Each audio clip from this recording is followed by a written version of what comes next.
No, I had a friend who said, let's, he owned a restaurant. He said, listen, I want to have people over because, you're going to get in the Hall of Fame. And I had talked to Jack Lang and he said, listen, I can't tell you whether you got in the Hall of Fame or not. But he said, where are you going to be between 7 and 8 o'clock? And I said, I really don't know. So as it turned out, I'm sure the Orioles told him that I was going to be at Hirsch's Orchard Inn was my friend's restaurant. So we go over there and Jack had said, listen, you did win 3 Cy Youngs. You did win more games in the 70s than anybody else. So you kind of dominated your era, but I can't tell you you're getting into the Hall of Fame. So it gets to be about 8:45.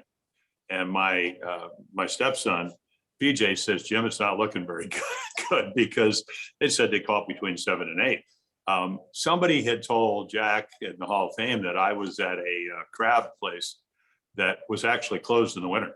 So it took them an extra hour or so and finally Jack called and I answered the phone and he said, I have bad news and I have good news. He said, the bad news, 33 writers didn't vote for it. The good news, 411 did. So, because I told my friend, I said, what if I don't get in? He said, well, we'll do it next year. I said, well, this is going to get expensive. So as it turned out, Joe Morgan and I got in 1990 and I mean, terrific player, won 2 MVPs. It's funny when you do the induction, Sean, he spoke first, but he passed away last summer. And but for the next 20 years, 25 years, he said, "Thank God you spoke first." I said, "Joe, you spoke first." So you do get a little nervous, and the other thing that happened, during the induction, that July was we had a rain delay. In other words, they couldn't do it on Sunday, so we did it. We're going to do it again on Monday, but it was raining just as hard, and we did it in a little gymnasium. So, and then the night before, I actually, normally what happens, you get inducted on Sunday afternoon and you go back to the Otesaga Hotel. They give you the Hall of Fame rings and they have a dinner with back then it would have been the league presidents and then the commissioner of baseball. So I actually got to go to that dinner before I got into the Hall of Fame.